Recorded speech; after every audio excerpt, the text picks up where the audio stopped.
हाँ जी, सत श्री अकाल बाई सारिਆਂ ਨੂੰ सक्सैस ट्री पंजाब के यूट्यूब चैनल पर स्वागत है तुहाडा सारिਆਂ ਦਾ।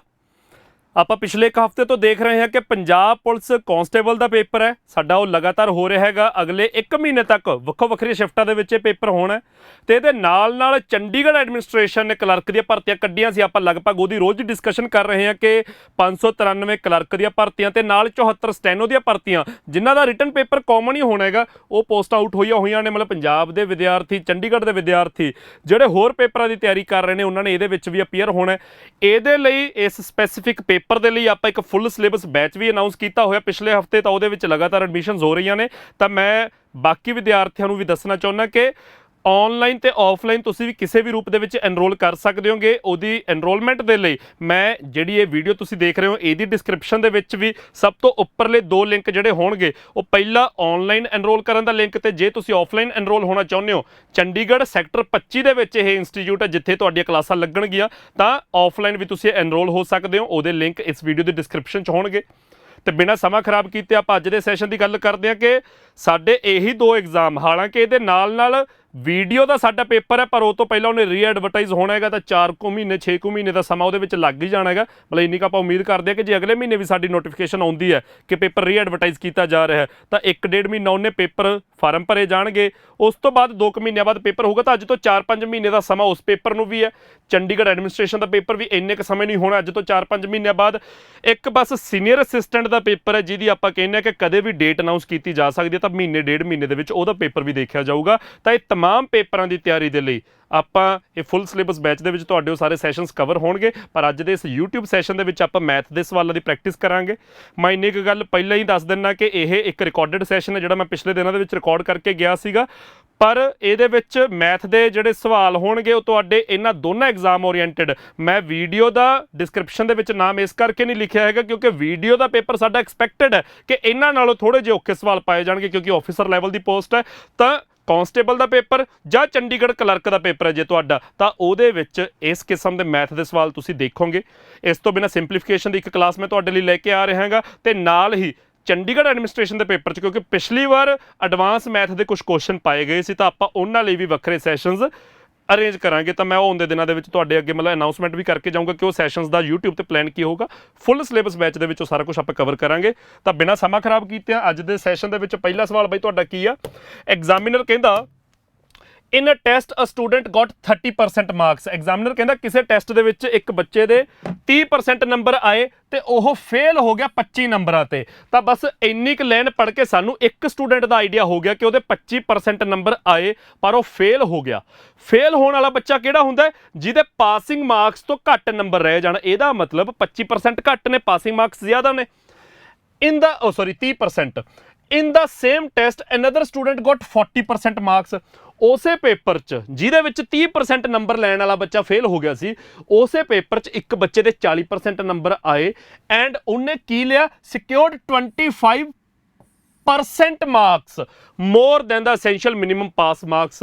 एग्जामिनर ने 2 बच्चों का डाटा दिता कि इक्को पेपर दे विच एक बच्चा 30% नंबर लेंदा 25 नंबर नाल फेल हो जाता है तो दूजा बच्चा 40% नंबर लेंदा तो वो ज़्यादा नंबर आ जाते हैं। पासिंग मार्क्स तो ज़्यादा नंबर का मतलब पास हो जाता है पर किन्ने नंबर नाल पास होया वो एग्जामिनर ने 25% लिखा होया। तो किसी बाई बन के किसी विद्यार्थी ने यह भुलेखा नहीं खाना कि पहले बच्चे दे 25 घट आए दूजे दे 25 ज़्यादा आ गए। पहले दे तो 25 घट लिखा होया फेल्ड बाय 25 मार्क्स पर दूजे का यह नहीं लिखा कि secured 25 marks more than the essential minimum passing marks. 25 दे नाल परसेंटेज लाया होया मतलब इत्थे आपां परसेंटेज दे विच खेडना हैगा। ते एग्जामिनर ने सवाल पूछे पासिंग मार्क्स। तो पासिंग मार्क्स नूं लैके पहला तो तुसीं आ लाइन जी ड्रॉ करके दोने विद्यार्थी देखो कित्थे ने। मान लो बई आ तुहाडे पासिंग मार्क्स ने इनू मैं PM लिख दिना। एग्जामिनर कहता पहले बच्चे के 30% नंबर आए तो आ 30% ने तो 25 नंबर नाल फेल हो गया। 25 नंबर नाल फेल होने का मतलब यह है कि वह पासिंग मार्क्स तो पिछे रह गया। तो आ बई वो 30% नंबर ने तो वह 25 नंबर नाल फेल हो गया। आ बहुत क्लीयरली इत्थे 25 का डिफरेंस है। पासिंग मार्क्स ये तो 25 ज़्यादा ने ਜਾਂ ਇਹਦੇ ਨੰਬਰ ਪਾਸਿੰਗ ਮਾਰਕਸ ਤੋਂ 25 ਘੱਟ ਨੇ। ਇੱਕੋ ਗੱਲ ਆ ਦੂਜੇ ਬੱਚੇ ਦੇ ਆਏ 40% ਤੇ ਉਹ ਪਾਸ ਹੋ ਗਿਆ। ਦੂਜਾ ਬੱਚਾ ਪਾਸ ਹੋ ਗਿਆ ਤਾਂ ਉਹਨੂੰ ਇੱਥੇ ਕਿਤੇ ਰੱਖਾਂਗੇ ਉਹ ਪਾਸਿੰਗ ਮਾਰਕਸ ਤੋਂ ਅੱਗੇ ਹੈ, ਪਰ ਉਹ ਕਿੰਨੇ ਨੰਬਰਾਂ ਨਾਲ ਪਾਸ ਹੋਇਆ ਬਾਈ ਇਹ ਸਾਰੇ ਕੁਐਸਚਨ ਦਾ ਮਤਲਬ ਹੀ ਚੇਂਜ ਹੋ ਜਾਂਦਾ ਜੇ ਪਰਸੈਂਟੇਜ ਨਾਲ ਆਇਆ ਹੁੰਦਾ। ਇੱਥੇ ਜੇ ਇੱਥੇ ਪਰਸੈਂਟੇਜ ਦਾ ਸਾਈਨ ਨਾ ਹੁੰਦਾ ਤਾਂ ਸਾਰੇ ਕੁਐਸਚਨ ਦਾ ਮਤਲਬ ਚੇਂਜ ਹੋ ਜਾਂਦਾ। ਜੇ ਇਹ ਸਾਈਨ ਨਾ ਹੁੰਦਾ ਤੇ ਲਿਖਿਆ ਹੁੰਦਾ ਸਿਕਿਉਰਡ 25 ਮਾਰਕਸ ਮੋਰ ਦੈਨ ਦਾ ਅਸੈਂਸ਼ੀਅਲ ਮਿਨੀਮਮ ਪਾਸ ਮਾਰਕਸ, ਫੇਰ ਤਾਂ ਜਿਵੇਂ ਪਹਿਲਾ ਬੱਚਾ 25 ਪਿੱਛੇ ਰਹਿ ਗਿਆ, ਦੂਜਾ 25 ਅੱਗੇ ਚੱਲ ਜਾਂਦਾ। ਪਰ ਹੁਣ ਐਗਜ਼ਾਮੀਨਰ ਨੇ 25% ਲਿਖਤਾ ਤੇ 25% ਦੀ ਫ੍ਰੈਕਸ਼ਨ ਸਾਰਿਆਂ ਨੂੰ ਪਤਾ ਕਿ 1/4 ਹੁੰਦੀ ਹੈ, ਤਾਂ ਹੁਣ ਐਗਜ਼ਾਮੀਨਰ ਕਹਿਣਾ ਚਾਹੁੰਦਾ ਹੈ ਕਿ ਪਾਸ ਹੋਣ ਵਾਲਾ ਬੱਚਾ ਪਾਸਿੰਗ ਮਾਰਕਸ ਤੋਂ 1/4 ਅੱਗੇ ਚੱਲ ਗਿਆ, ਤੇ 1/4 ਅੱਗੇ ਦਾ ਮਤਲਬ ਹੁੰਦਾ 4 ਤੋਂ 1 ਅੱਗੇ ਚੱਲ ਗਿਆ, ਯਾਨੀ ਕਿ ਜੇ ਪਾਸ ਹੋਣ ਲਈ 4 ਨੰਬਰ ਚਾਹੀਦੇ ਸੀ ਤਾਂ ਇਹਦੇ ਭਾਈ ਸਾਹਿਬ ਦੇ 5 ਆ ਗਏ। ਤਾਂ ਇੱਥੇ ਐਗਜ਼ਾਮੀਨਰ ਨੇ ਪਰਸੈਂਟੇਜ ਦਾ ਸਾਈਨ ਲਾ ਕੇ ਸਾਰੇ ਕੁਐਸਚਨ ਦਾ ਮਤਲਬ ਬਦਲਤਾ। 25% ਜ਼ਿਆਦਾ ਨੇ, 25% ਦੀ ਫ੍ਰੈਕਸ਼ਨ 1/4 ਹੁੰਦੀ ਹੈ, ਮਤਲਬ 1/4 ਜ਼ਿਆਦਾ ਨੇ, ਮਤਲਬ 4 ਤੋਂ 1 ਜ਼ਿਆਦਾ ਨੇ। ਤਾਂ ਜੇ ਪਾਸਿੰਗ ਮਾਰਕਸ 4 ਤਾਂ ਪਾਸ ਹੋਣ ਵਾਲਾ ਬੱਚਾ 5 ਲੈ ਗਿਆ, ਪਰ ਉਹ 5 ਦੀ ਵੈਲਿਊ 80% ਹੈ। ਸੋ ਜੇ 5 ਦੀ ਵੈਲਿਊ 80% ਹੈ ਜੋ ਕਿ 8 ਗੁਣਾ ਕਰਕੇ ਹੁੰਦੀ ਹੈ, ਤਾਂ ਬਾਈ ਤੁਹਾਡੀ 4 ਦੀ ਵੈਲਿਊ ਵੀ ਕਿੰਨੀ ਹੋ ਜੂਗੀ? 8 ਗੁਣਾ ਕਰਕੇ 32%। ਤਾਂ ਪਾਸਿੰਗ ਮਾਰਕਸ 32%, ਫੇਲ ਹੋਣ ਵਾਲੇ ਬੱਚੇ ਦੇ 30%, ਤਾਂ ਉਹ 2% ਨਾਲ ਫੇਲ ਹੋ ਗਿਆ ਨਾ, ਤੇ 2% ਦੀ ਵੈਲਿਊ ਸਾਨੂੰ ਕਿੰਨੀ ਦਿੱਤੀ ਹੋਈ ਹੈ? 25 ਨੰਬਰਾਂ ਨਾਲ ਫੇਲ ਹੋ ਗਿਆ। ਤਾਂ ਪਰਸੈਂਟੇਜ ਦੇ ਵਿੱਚੋਂ 2% ਨਾਲ ਫੇਲ ਹੋਇਆ, ਨੰਬਰਾਂ ਚੋਂ 25 ਨਾਲ ਫੇਲ ਹੋਇਆ, ਤਾਂ 2% ਦੀ ਵੈਲਿਊ 25। ਅਸੀਂ ਪਾਸਿੰਗ ਮਾਰਕਸ ਫਾਈਂਡ ਕਰਨੇ ਆ, ਪਾਸਿੰਗ ਮਾਰਕਸ ਦਾ ਮਤਲਬ 32% ਫਾਈਂਡ ਕਰਨਾ ਹੈ। ਸੋ ਜੇ 2% ਦੀ ਵੈਲਿਊ 25/2 ਤਾਂ ਸਿੱਧਾ 16 ਗੁਣਾ ਕਰ ਦਿਓ ਤਾਂ ਵੀ 32% ਆ ਜਾਊਗਾ। ਸਿੱਧਾ 16 ਗੁਣਾ ਕਰਕੇ ਸਾਡਾ ਆਨਸਰ ਆ ਗਿਆ 400 ਨੰਬਰ। ਤੇ ਜੇ ਤੁਸੀਂ 1% ਕੱਢਣਾ ਤਾਂ 1% ਵੀ ਕੱਢ ਸਕਦੇ ਹੋ, ਉਹਦੇ ਨਾਲ ਵੀ ਫਿਰ 32 ਗੁਣਾ ਕਰਕੇ ਇੱਥੇ ਪਹੁੰਚੋਗੇ। ਤਾਂ ਪਾਸਿੰਗ ਮਾਰਕਸ ਤੁਹਾਡੇ ਆ ਗਏ ਬਾਈ ਫਸਟ ਆਪਸ਼ਨ 400 ਨੰਬਰ। ਇਹ ਕੁਐਸਚਨ ਦੇ ਵਿੱਚ ਜੇ ਮੈਂ ਇੱਕ ਲਾਈਨ ਦੇ ਵਿੱਚ ਨਿਬੇੜਾਂ ਕਿ ਸਭ ਤੋਂ ਇੰਪੋਰਟੈਂਟ ਚੀਜ਼ ਕੀ ਹੈ ਕਿ ਜਿਹੜਾ 25 ਦੇ ਨਾਲ ਪਰਸੈਂਟੇਜ ਦਾ ਸਾਈਨ ਲਾਇਆ, 25 ਦੇ ਨਾਲ ਪਰਸੈਂਟੇਜ ਦਾ ਸਾਈਨ ਲਾਉਣ ਨਾਲ ਐਗਜ਼ਾਮੀਨਰ ਨੇ ਹੁਣ ਇਹ ਨਹੀਂ ਦਿੱਤਾ ਕਿ ਪਾਸਿੰਗ ਮਾਰਕਸ ਤੋਂ ਕਿੰਨੇ ਜ਼ਿਆਦਾ ਨੇ, ਨੰਬਰ ਨਹੀਂ ਦਿੱਤੇ, ਪਰਸੈਂਟੇਜ ਜਿਹਨੂੰ ਅਸੀਂ ਫ੍ਰੈਕਸ਼ਨ 'ਚ ਬਦਲ ਸਕਦੇ ਹਾਂ, ਦੇਖ ਸਕਦੇ ਹਾਂ ਫ੍ਰੈਕਸ਼ਨ 'ਚ ਕਿੰਨਾ ਜ਼ਿਆਦਾ, ਜੋ ਕਿ ਬਾਅਦ ਵਿੱਚ ਰੇਸ਼ੀਓ ਬਣ ਜਾਂਦੀ ਹੈ। ਤਾਂ ਪਰਸੈਂਟੇਜ ਦੇ ਵਿੱਚ ਦਿੱਤਾ ਕਿ ਪਾਸਿੰਗ ਮਾਰਕਸ ਤੋਂ ਕਿੰਨਾ ਅੱਗੇ ਆ ਉਹ ਪਾਸ ਹੋਣ ਵਾਲਾ ਵਿਦਿਆਰਥੀ, ਤਾਂ ਅਸੀਂ ਉਹਦੀ ਰੇਸ਼ੀਓ ਕੱਢੀ ਤਾਂ 5 ਦੀ ਵੈਲਿਊ ਸਾਨੂੰ ਦਿੱਤੀ ਹੋਈ ਹੈ 40%, ਤਾਂ ਉੱਥੇ 4 ਆ ਗਿਆ, 4 32%, ਫੇਲ ਹੋਣ ਵਾਲਾ 30%, ਤਾਂ 2% ਨਾਲ ਫੇਲ ਜੋ ਕਿ 25 ਦੇ ਬਰਾਬਰ ਹੈ, ਤਾਂ 2% ਨੂੰ 25 ਦੇ ਬਰਾਬਰ ਰੱਖਿਆ। ਪਾਸਿੰਗ ਮਾਰਕਸ ਜੋ ਕਿ 32% ਸੀ ਕੱਢ ਲਏ, ਆਨਸਰ ਆ ਗਿਆ 400। ਅਗਲੇ ਸਵਾਲ ਤੇ ਆ ਜਾਓ। ਜਿੰਨੇ ਵਿਦਿਆਰਥੀ ਬੈਠੇ ਆ ਬਾਈ ਬਣ ਕੇ ਸੈਸ਼ਨ ਨੂੰ ਲਾਈਕ ਜ਼ਰੂਰ ਕਰ ਦਿਓ, ਹੋਰ ਵਿਦਿਆਰਥੀਆਂ ਦੇ ਨਾਲ ਸ਼ੇਅਰ ਜ਼ਰੂਰ ਕਰ ਦਿਆ ਕਰੋ। ਇਹਦੇ ਨਾਲ ਕੀ ਹੈ ਕਿ ਯਾਰ ਜਿੰਨੇ ਜ਼ਿਆਦਾ ਵਿਦਿਆਰਥੀ ਇਸੇ ਸੈਸ਼ਨ ਦੇ ਵਿੱਚ ਤੁਹਾਡੇ ਨਾਲ ਇਹਨਾਂ ਸਵਾਲਾਂ ਦੇ ਵਿੱਚ ਟੱਕਰਾਂ ਮਾਰਨਗੇ, ਥੋੜਾ ਕੰਪੀਟੀਸ਼ਨ ਦਾ ਵੀ ਅੰਦਾਜ਼ਾ ਹੁੰਦਾ। ਬਾਕੀ ਆਮ ਤੌਰ ਤੇ ਜਿਹੜੀ ਗੱਲ ਹੈ ਕਿ ਜਿਹੜੇ ਵਿਦਿਆਰਥੀਆਂ ਦੇ ਨਾਲ ਬੈਠ ਕੇ ਤੁਸੀਂ ਪ੍ਰੈਕਟਿਸ ਕਰਦੇ ਹੋ, ਜਿਹੜੇ ਗਰੁੱਪਾਂ 'ਚ ਤੁਸੀਂ ਪ੍ਰੈਕਟਿਸ ਕਰਦੇ ਹੋ, ਉੱਥੇ ਜੇ ਸਾਰੇ ਇੱਕੋ ਕਿਸਮ ਦੀ ਪ੍ਰੈਕਟਿਸ ਕਰਨਗੇ ਥੋੜਾ ਜ਼ਿਆਦਾ ਚੰਗੀ ਡਿਸਕਸ਼ਨ ਹੋ ਜਾਂਦੀ ਹੈ, ਇਹੀ ਫਾਇਦਾ ਹੁੰਦਾ। ਤੇ ਬਾਈ ਬਣ ਕੇ ਸੈਸ਼ਨ ਨੂੰ ਲਾਈਕ ਜ਼ਰੂਰ ਕਰ ਦਿਓ। ਅਗਲਾ ਸਵਾਲ ਪ੍ਰੋਫਿਟ ਲੋਸ ਦਾ। ਐਗਜ਼ਾਮੀਨਰ ਕਹਿੰਦਾ A sells a cycle to B, A ਨੇ ਇੱਕ ਸਾਈਕਲ B ਨੂੰ ਵੇਚਿਆ at a profit of 20%। A ਨੇ ਇੱਕ ਸਾਈਕਲ B ਨੂੰ ਵੇਚਿਆ 20% ਦੇ ਪ੍ਰੋਫਿਟ ਦੇ ਉੱਤੇ, and B sells it to C at a loss of 25%, ਤੇ B ਨੇ ਉਹੀ ਸਾਈਕਲ C ਨੂੰ ਵੇਚਤਾ 25% ਦੇ ਲਾਸ ਦੇ ਉੱਤੇ।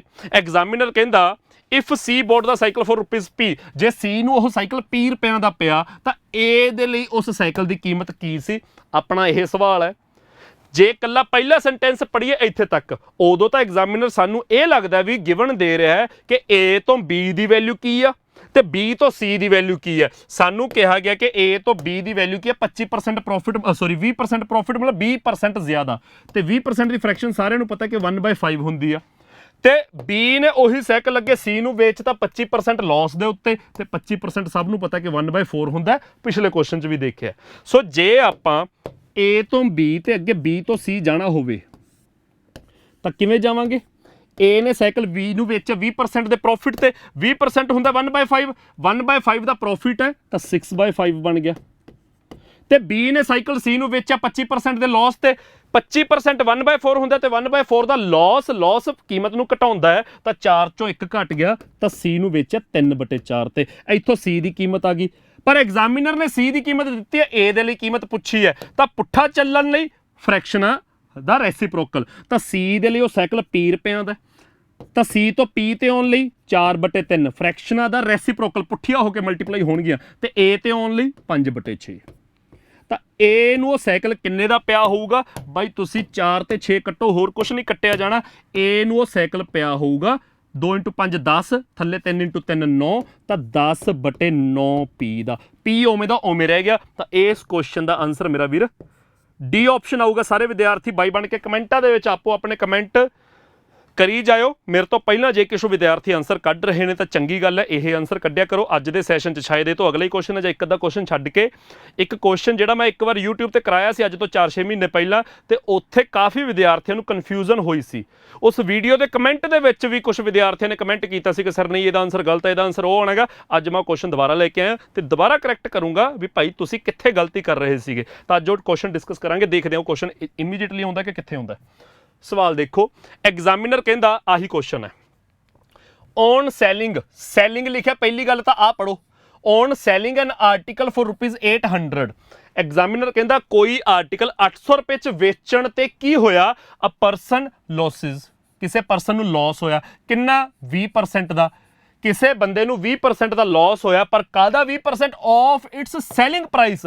ਤਾਂ ਸਭ ਤੋਂ ਇੰਪੋਰਟੈਂਟ ਇਸ ਕੁਐਸਚਨ 'ਚ ਇਹੀ ਹੈ, ਕਨਫਿਊਜ਼ਨ ਦਾ ਘਰ ਵੀ ਇੱਥੇ ਹੀ ਪੈਂਦਾ ਹੈਗਾ ਕਿ ਜਿਹੜਾ ਬੰਦੇ ਨੂੰ 20% ਦਾ ਲਾਸ ਹੋ ਰਿਹਾ ਉਹ ਸੀਪੀ ਤੇ ਨਹੀਂ ਹੋ ਰਿਹਾ, ਜੋ ਕਿ ਆਪਾਂ ਬਾਈ ਡਿਫਾਲਟ ਸੀਪੀ ਲੈਂਦੇ ਆ। ਐਸਪੀ ਦੇ ਉੱਤੇ 20% ਦਾ ਲਾਸ ਹੋ ਰਿਹਾ ਹੈਗਾ। ਤਾਂ ਇਹ ਸਭ ਤੋਂ ਇੰਪੋਰਟੈਂਟ ਗੱਲ ਆ। ਤੇ ਦੂਜੀ ਇੰਪੋਰਟੈਂਟ ਗੱਲ, ਇੱਕ ਤਾਂ ਲਿਖੀ ਹੋਈ ਸਭ ਤੋਂ ਇੰਪੋਰਟੈਂਟ ਗੱਲ ਹੈ ਕਿ ਬੰਦੇ ਨੂੰ 20% ਦਾ ਲਾਸ ਹੋ ਰਿਹਾ of the CP, of the selling price. ਤੇ ਦੂਜੀ ਇੰਪੋਰਟੈਂਟ ਗੱਲ ਜਿਹੜੀ ਦਿਮਾਗ 'ਚ ਲੈ ਕੇ ਆਉਣੀ ਹੈ ਕਿ ਗੇਨ ਕਦੋਂ ਹੁੰਦਾ? ਜਦੋਂ ਸੀਪੀ ਘੱਟ ਤੇ ਐਸਪੀ ਜ਼ਿਆਦਾ ਹੋਵੇ, ਤੇ ਲਾਸ ਵੇਲੇ ਐਸਪੀ ਘੱਟ ਸੀਪੀ ਜ਼ਿਆਦਾ ਹੋ ਜਾਂਦਾ। ਇਹ ਵੀ ਵਰਤਾਂਗੇ। ਉਹ ਕਹਿੰਦੇ ਐਟ ਵਟ ਪ੍ਰਾਈਸ, ਕਿੰਨੇ ਰੁਪਏ 'ਚ should he sell to gain 25% on the cost price. ਪਹਿਲਾਂ ਲਾਸ ਦਿੱਤਾ 20%, ਉਹ ਸੈਲਿੰਗ ਪ੍ਰਾਈਸ ਤੇ ਹੈ, ਤੇ ਜਿਹੜਾ ਪੁੱਛਿਆ ਜਾ ਰਿਹਾ ਉਹ 25% ਦਾ ਗੇਨ ਕਾਸਟ ਪ੍ਰਾਈਸ ਦੇ ਹੈ। ਤਾਂ ਉਹ ਤੋਂ ਪਹਿਲਾਂ ਜੋ ਹੋ ਰਿਹਾ ਉਹ ਦੇਖੋ ਬੱਚੇ, 20% ਦਾ ਲਾਸ ਹੈ। 20% ਦੀ ਫ੍ਰੈਕਸ਼ਨ ਕੀ ਹੁੰਦੀ ਹੈ? 1/5। ਇਹ ਸਾਰਿਆਂ ਨੂੰ ਪਤਾ ਹੋਊਗਾ। 20% ਦੀ ਫ੍ਰੈਕਸ਼ਨ 1/5 ਹੁੰਦੀ ਹੈ। ਤਾਂ ਇਹਦਾ ਮਤਲਬ 1/5 ਦਾ ਲਾਸ ਹੈ। ਪਰ ਜਿਹੜਾ 1/5 ਦਾ ਲਾਸ ਹੈ ਉਹ ਸੈਲਿੰਗ ਪ੍ਰਾਈਸ ਦੇ ਉੱਤੇ ਹੈ। ਤਾਂ ਇਹਦਾ ਮਤਲਬ ਕੀ ਆ? ਇਹਦਾ ਮਤਲਬ ਜੇ 5 ਰੁਪਏ ਦਾ ਸੈਲਿੰਗ ਪ੍ਰਾਈਸ ਹੈ ਤਾਂ 1 ਰੁਪਏ ਦਾ ਲਾਸ ਹੈ। ਯਾਨੀ ਕਿ ਚੀਜ਼ ਨੂੰ 1 ਰੁਪਏ ਦੇ ਲਾਸ ਤੇ ਵੇਚਿਆ ਤਾਂ 5 ਚ ਵੇਚਿਆ ਗਿਆ ਉਹਨੂੰ, ਤਾਂ ਉਹਦਾ ਸੀਪੀ ਕਿੰਨਾ ਹੋ ਜਾਊਗਾ? ਇੱਥੇ ਕੁਝ ਬੱਚੇ ਗਲਤੀ ਕਰ ਜਾਂਦੇ ਨੇ ਕਿ ਜਿਹੜਾ ਸਾਡੇ ਦਿਮਾਗ 'ਚ ਬੈਠਾ ਹੁੰਦਾ ਕਿ ਸੀਪੀ ਘੱਟ ਐਸਪੀ ਜ਼ਿਆਦਾ, ਉਹ ਪ੍ਰੋਫਿਟ ਦੇ ਕੇਸ 'ਚ ਹੁੰਦਾ।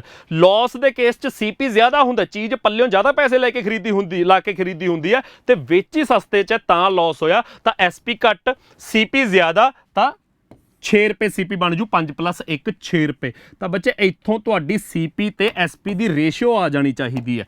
ਤੁਹਾਡੀ ਸੀਪੀ ਤੇ ਐਸਪੀ ਦੀ ਰੇਸ਼ੀਓ ਕੀ ਆ ਗਈ? 6:5। ਤਾਂ ਐਗਜ਼ਾਮੀਨਰ ਨੇ 5 ਦੀ ਵੈਲਿਊ 800 ਰੁਪਏ ਦਿੱਤੀ ਹੈ। ਸੋ ਜੇ 5 ਦੀ ਵੈਲਿਊ ਭਾਈ 800 ਰੁਪਏ ਆ ਤਾਂ 6 ਦੀ ਵੈਲਿਊ ਕੀ ਹੋ ਜੂ? ਸੀਪੀ ਕੀ ਹੋ ਜੂਗਾ ਬਾਈ? ਉਧਰ ਤੁਹਾਡਾ 160 ਗੁਣਾ, ਤਾਂ ਇੱਧਰ ਵੀ ਮੇਰਾ ਵੀਰ 160 ਗੁਣਾ ਕਰ ਦੋ, ਤੁਹਾਡਾ ਸੀਪੀ ਆ ਗਿਆ 960 ਰੁਪਏ। ਸੀਪੀ 960 ਰੁਪਏ ਆ ਗਿਆ। ਐਗਜ਼ਾਮੀਨਰ ਨੇ ਪੁੱਛਿਆ 25% ਦਾ ਗੇਨ ਸੀਪੀ ਤੇ ਲੈਣਾ ਤਾਂ ਸੈਲਿੰਗ ਪ੍ਰਾਈਸ ਕੀ ਹੋਵੇ? ਤਾਂ ਸੀਪੀ ਦੇ ਉੱਤੇ 25% ਦਾ ਗੇਨ ਲੈ ਜਾਓ ਜੀ। 25% ਹੁੰਦਾ 1/4। 1/4 ਦਾ ਗੇਨ ਤਾਂ ਚੀਜ਼ 5/4 ਚ ਵੇਚੀ। ਆਨਸਰ ਤੁਹਾਡਾ ਆ ਗਿਆ 4 ਤੇ 960 ਕੱਟੇ 240। 240 ਦਾ 5 ਗੁਣਾ 1200 ਰੁਪਏ। ਤਾਂ ਇਸ ਕੁਐਸਚਨ ਦਾ ਆਨਸਰ ਤੁਹਾਡਾ 1200 ਆਊਗਾ। ਕੁਝ ਵਿਦਿਆਰਥੀ 1250 ਕੱਢਦੇ ਹੁੰਦੇ। ਅੱਜ ਵੀ ਬਾਈ ਬਣ ਕੇ ਵੀਡੀਓ ਦੇ ਵਿੱਚ ਕਮੈਂਟ ਕਰ ਦਿਓ, ਮੈਂ ਤੁਹਾਡੇ ਲਾਈਵ ਕਮੈਂਟਸ ਨਹੀਂ ਦੇਖ ਸਕੂੰਗਾ। ਕਮੈਂਟ ਕਰਕੇ ਦੱਸ ਦਿਓ ਜੇ ਅੱਜ ਕਿਸੇ ਸੂਰਮੇ ਦਾ 1250 ਆਨਸਰ ਆਇਆ। ਪਿਛਲੀ ਵਾਰੀ ਬੱਚੇ ਬੈਸੇ ਸੀਗੇ ਇਸ ਕੁਐਸਚਨ ਦੇ ਵਿੱਚ ਵੀ ਸਰ 1250 ਆਨਸਰ ਆਊਗਾ। 1200 ਆਨਸਰ ਆਊਗਾ। ਕਿਉਂ ਆਊਗਾ? ਕਿਉਂਕਿ ਪਹਿਲਾ ਜਿਹੜਾ ਲਾਸ ਹੈ ਉਹ ਸੀਪੀ ਤੇ ਨਹੀਂ ਹੈਗਾ ਬਾਈ, ਐਸਪੀ ਦੇ ਉੱਤੇ ਹੈ। ਸੋ ਐਸਪੀ ਦੇ ਉੱਤੇ ਹੋਣ ਕਰਕੇ 5 ਸੀਪੀ ਨਹੀਂ ਹੈਗਾ, 5 ਐਸਪੀ ਹੈ। ਸੀਪੀ ਤੁਹਾਡਾ ਇੱਕ ਲਾਸ ਤੋਂ ਬਾਅਦ 6 ਹੋ ਜਾਊਗਾ, ਜਿਹਦੀ ਵੈਲਿਊ ਨਹੀਂ ਪਤਾ। 5 ਦੀ ਪਤਾ 800 ਕਿਉਂਕਿ ਸੈਲਿੰਗ ਪ੍ਰਾਈਸ ਗਿਵਨ ਹੈ। 6 ਦੀ ਵੈਲਿਊ ਆ ਗਈ 960। ਸੀਪੀ 960 ਆ ਗਿਆ ਤਾਂ ਉਹ ਕਹਿੰਦੇ 25% ਗੇਨ ਲੈਣਾ, ਕਿੰਨੇ ਚ ਵੇਚੀਏ? ਤਾਂ ਸੀਪੀ ਦੇ ਉੱਤੇ 25% ਗੇਨ ਲੈਣਾ ਤਾਂ ਇਹਦੇ ਤੇ 25% ਗੇਨ ਲਾ ਦਿਓ। 25% 1/4, 1/4 ਗੇਨ ਜੋੜਿਆ ਤਾਂ 5/4 ਬਣ ਗਿਆ। ਆਨਸਰ ਆ ਗਿਆ 1200 ਰੁਪਏ।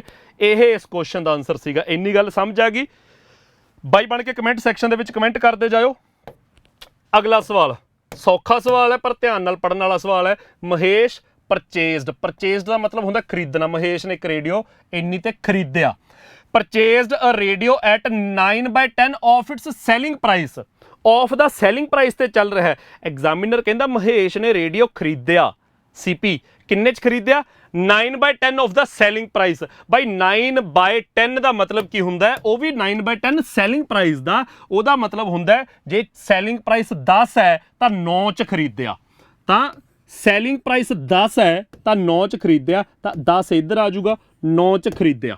ਪਰ ਵੇਚਣ ਵੇਲੇ ਉਹ ਕਹਿੰਦਾ ਸੋਲਡ ਇਟ ਐਟ, ਇਹ ਤਾਂ ਓਰੀਜਨਲ ਸੈਲਿੰਗ ਪ੍ਰਾਈਸ ਸੀਗਾ, ਪਰ ਵੇਚਣ ਲੱਗਿਆ ਹੁਣ ਸੋਲਡ ਕੀਤਾ, ਵੇਚਿਆ at 8% more than the original selling price, ਕਿ ਜੋ ਓਰੀਜਨਲ ਸੈਲਿੰਗ ਪ੍ਰਾਈਸ ਸੀ ਉਹਦੇ ਤੋਂ ਵੀ 8% ਵਧਾ ਕੇ ਵੇਚਤਾ। ਹੁਣ ਜਿਹੜਾ 8% ਹੈ ਉਹ ਤਾਂ 100 ਦੇ ਉੱਤੇ ਹੀ ਹੈ ਨਾ, ਕਿਉਂਕਿ ਪਰਸੈਂਟੇਜ ਤਾਂ 100 ਦੇ ਵਿੱਚੋਂ ਹੀ ਦੇਖੀ ਜਾਂਦੀ ਆ। ਓਰੀਜਨਲ ਸੈਲਿੰਗ ਪ੍ਰਾਈਸ ਹੈਗਾ ਕਿੰਨਾ? ਅਸੀਂ 10 ਕੱਢਿਆ ਹੋਇਆ ਹੈਗਾ, ਪਰ ਜੇ 100 ਹੁੰਦਾ ਫਿਰ ਸੌਖਾ ਲੱਗ ਜਾਂਦਾ, ਤਾਂ ਬਾਈ ਇਹਨੂੰ 100 ਬਣਾ ਦਿਓ ਤਾਂ ਫਿਰ ਇੱਧਰ ਵੀ 90 ਹੋ ਜਾਊਗਾ। ਜਿਹੜੇ ਸਾਡੇ CP ਤੇ SP ਦੀ ਰੇਸ਼ੀਓ 9/10 ਆਈ ਸੀ, ਉਹ ਹੁਣ 90 ਤੇ 100 ਲਿਖਤੀ, ਸਿਰਫ ਇਸ ਕਰਕੇ ਕਿ ਭਾਈ ਇਹ ਸਾਡਾ ਓਰੀਜਨਲ ਸੈਲਿੰਗ ਪ੍ਰਾਈਸ ਸੀ, ਪਰ ਅਸਲ 'ਚ ਚੀਜ਼ ਜਿਹੜੀ ਵੇਚੀ ਹੈ, ਐਕਚੁਅਲ ਜਿਹੜਾ ਸੈਲਿੰਗ ਪ੍ਰਾਈਸ ਹੈ, ਉਹ ਇਹਦੇ ਤੋਂ 8% ਵਧਾ ਕੇ ਵੇਚੀ ਹੈ 108 ਦੇ ਵਿੱਚ, ਤਾਂ ਮੈਂ ਉੱਥੇ ਲਿਖ ਦੇਣਾ ਐਕਚੁਅਲ ਸੈਲਿੰਗ ਪ੍ਰਾਈਸ, ਜਿੰਨੇ 'ਚ ਅਸਲ 'ਚ ਚੀਜ਼ ਵੇਚੀ ਗਈ ਹੈ 108 'ਚ ਵੇਚੀ ਹੈ, ਇਹਦੇ ਤੋਂ 8% ਵਧਾ ਕੇ। ਹੁਣ ਐਗਜ਼ਾਮੀਨਰ ਨੇ ਪੁੱਛਿਆ ਤਾਂ ਉਹਦਾ ਗੇਨ ਪਰਸੈਂਟ ਬਾਈ ਹਮੇਸ਼ਾ ਹੀ CP ਤੋਂ ਦੇਖਿਆ ਜਾਂਦਾ ਹੈ, ਤਾਂ CP ਤੋਂ ਦੇਖੀਏ ਤਾਂ 90 ਦੇ ਉੱਤੇ 108, 18 ਰੁਪਏ ਦਾ ਪ੍ਰੋਫਿਟ ਹੋ ਗਿਆ। 90 ਵਾਲੀ ਚੀਜ਼ ਨੂੰ 108 'ਚ ਵੇਚਿਆ ਤਾਂ 18 ਦਾ ਪ੍ਰੋਫਿਟ। ਪਰਸੈਂਟੇਜ ਕੱਢਣੀ ਹੈ ਤਾਂ ਹਮੇਸ਼ਾ CP ਦੇ ਉੱਤੇ ਪਰਸੈਂਟੇਜ ਕੱਢਣ ਲਈ ਗੁਣਾ 100 ਕਰਾਂਗੇ। 18/90 ਤੁਹਾਡਾ 1/5 ਆ ਗਿਆ। 1/5 ਸੋਲਵ ਵੀ ਕਰਨ ਦੀ ਲੋੜ ਨਾ ਪਵੇ, ਤੁਹਾਨੂੰ ਪਰਸੈਂਟ ਵੈਲਿਊ ਯਾਦ ਹੋਵੇ ਕਿ 1/5 ਕੀ ਹੁੰਦਾ? 20%। ਤੇ ਕੱਲਾ ਮੇਰਾ ਵੀਰ 1/5 ਨਾ ਯਾਦ ਹੋਵੇ ਕਿ 20% ਹੁੰਦਾ, 20% ਵੀ ਯਾਦ ਹੋਵੇ ਕਿ ਉਹਦੀ ਫਰੈਕਸ਼ਨ 1/5 ਹੁੰਦੀ ਹੈ। ਪਰਸੈਂਟੇਜ ਦੀ ਫਰੈਕਸ਼ਨ ਵਰਤਣ ਦੀ ਲੋੜ ਪਵੇ ਜਾਂ ਫਰੈਕਸ਼ਨ ਦੀ ਪਰਸੈਂਟੇਜ ਆਨਸਰ ਕਰਨ ਦੀ ਲੋੜ ਪਵੇ, ਜ਼ਬਾਨੀ ਯਾਦ ਹੋਣੀਆਂ ਚਾਹੀਦੀਆਂ ਨੇ। ਇਹ ਦੋਨੇ ਪਾਸੇ ਇੰਪੋਰਟੈਂਟ ਆ। ਆਪਦੇ ਪਰਸੈਂਟੇਜ ਦੀਆਂ ਜਿਹੜੀਆਂ ਫਰੈਕਸ਼ਨਾਂ ਨੇ ਉਹਦੇ ਟੇਬਲ ਬਣਾਓ, ਬਾਰ-ਬਾਰ ਪੜ੍ਹੋ, ਬਾਰ-ਬਾਰ ਵਰਤੋ, ਜ਼ਬਾਨੀ ਯਾਦ ਹੋ ਜਾਣਗੀਆਂ। ਕਿਸੇ ਵੀ ਪੇਪਰ 'ਚ ਕੁਛ ਵਿਦਿਆਰਥੀ ਆਪਦਾ ਕਮੈਂਟ ਕਰਕੇ ਵੀ ਹੁਣੇ ਦੱਸ ਸਕਦੇ ਹੋ, ਕੁਛ ਵਿਦਿਆਰਥੀ ਸਾਰਾ ਸਿਲੇਬਸ ਆਉਂਦਾ ਹੋਣ ਦੇ ਬਾਵਜੂਦ ਕੁਛ ਸਵਾਲਾਂ 'ਚ ਇਸੇ ਤੇ ਟਾਈਮ ਵੇਸਟ ਕਰ ਦਿੰਦੇ ਨੇ ਕਿ ਸਾਨੂੰ ਫਲਾਣੀ ਚੀਜ਼ ਦੀ ਪਰਸੈਂਟੇਜ ਦੀ ਫਰੈਕਸ਼ਨ ਨਹੀਂ ਯਾਦ ਆਈ, ਉਹਦੇ ਵਿੱਚ ਟਾਈਮ ਲੱਗ ਗਿਆ। ਸਾਨੂੰ 13 ਨਾਲ ਗੁਣਾ ਕਰਨ ਦੀ ਲੋੜ ਪਈ ਤੇ 13 ਦਾ ਟੇਬਲ ਨਹੀਂ ਸੀ ਯਾਦ ਆ ਰਿਹਾ, ਉੱਥੇ ਸਮਾਂ ਖਰਾਬ ਕਰਤਾ। ਤਾਂ ਛੋਟੀਆਂ ਜਿਹੜੀਆਂ ਕੈਲਕੂਲੇਸ਼ਨ ਬੇਸਡ ਚੀਜ਼ਾਂ ਨੇ, ਪਰਸੈਂਟੇਜ ਦੀ ਕੈਲਕੂਲੇਸ਼ਨ ਹੈ, ਰੇਸ਼ੀਓ ਦੀ ਕੈਲਕੂਲੇਸ਼ਨ, ਟੇਬਲਸ ਨੇ, ਸਕੁਅਰ ਤੇ ਸਕੁਅਰ ਰੂਟ ਨੇ, ਬਾਈ ਬਣ ਕੇ ਥੋੜ੍ਹੇ ਜਿਹੇ ਚੰਗੀ ਤਰ੍ਹਾਂ ਨਿਗਾਹ 'ਚੋਂ ਕੱਢ ਲਿਓ। ਫਿਰ ਜਿਵੇਂ ਵਰਤੀ ਜਾਓਗੇ ਉਹ ਓਨੇ ਪੱਕੇ ਹੁੰਦੇ ਜਾਣਗੇ, ਪਰ ਉਸ ਤੋਂ ਪਹਿਲਾਂ ਇੱਕ ਵਾਰ ਬਹਿ ਕੇ ਨਿਗਾਹ 'ਚੋਂ ਕੱਢਣੇ ਪੈਣਗੇ, ਲਿਖ ਕੇ, ਯਾਦ ਕਰਕੇ।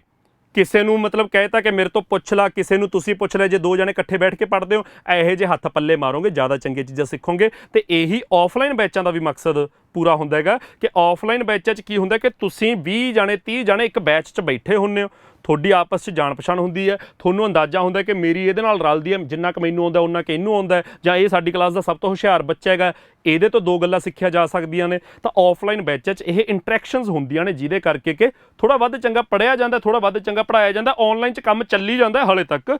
ਆਓ ਮੇਰਾ ਵੀਰ ਅੱਗੇ। ਐਗਜ਼ਾਮੀਨਰ ਕਹਿੰਦਾ ਅ some of ₹2100, a some of ₹2100 ਮਤਲਬ ਸਿੰਪਲ ਜਾਂ ਕੰਪਾਊਂਡ ਇੰਟਰਸਟ ਦਾ ਕੁਐਸਚਨ ਹੈ। ਵੈਸੇ ਆਪਾਂ ਪੜ੍ਹ ਲਿਆ ਕਿ ਸਿੰਪਲ ਇੰਟਰਸਟ ਦਾ ਕੁਐਸਚਨ ਹੈ। 2100 ਰੁਪਏ ਪ੍ਰਿੰਸੀਪਲ ਬਿਕੇਮ 2352 ਇਨ 2 ਈਅਰਸ।